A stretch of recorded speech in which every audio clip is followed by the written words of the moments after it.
পাতা আমি ভালো করে ধুয়ে, দেখতে পাচ্ছ এইটা হলো থালকুনি পাতা। এই যে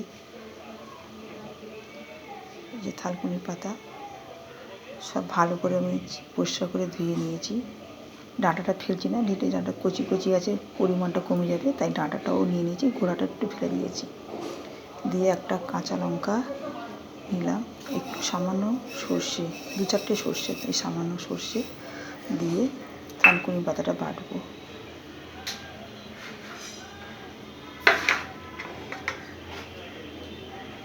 আর একটু নুন, এই যে নুন দিয়ে দিলাম।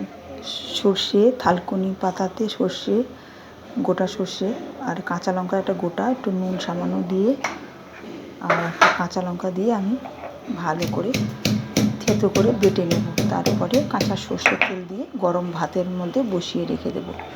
এটা হলো থালকুনি পাতা বাটা। এটা খেলে শরীরও ভালো থাকবে, আর যাদের পেটের প্রবলেম আছে সেটাও ঠিক হয়ে যাবে, আমাশা ভালো হয়ে যাবে। এই যে পেট কিনকিন করে, থালকুনি পাতা ভীষণ উপকারী একটা পাতা। তো বন্ধুরা, আজকে পাতা বাটাটা বাটবো,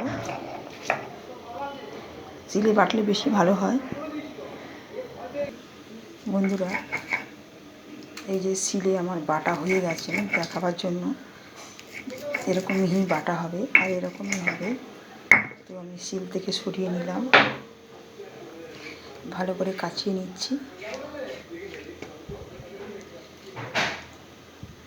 ভিডিওটি তোমাদের কেমন লাগছে বন্ধুরা, আমার সঙ্গে এরকম থাকো।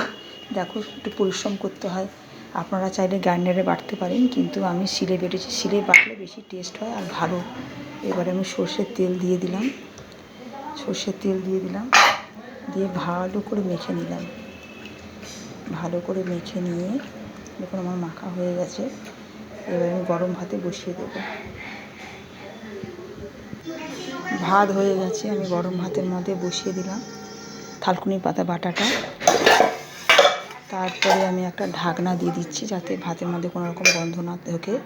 এরকম দিয়ে আমি ঢেকে দিলাম ভাতটা। গরম ভাত করার পর স্টিমে রেখে দেবেন, দেখবেন ভাপা হয়ে থাকবে। থালকুনি পাতা বাটাটা কেমন লাগছে বেশি বেশি ভিডিও করো, আমাকে লাইক শেয়ার করো, আর আমার সঙ্গে ভালোবেসে আমার সঙ্গে থাকো।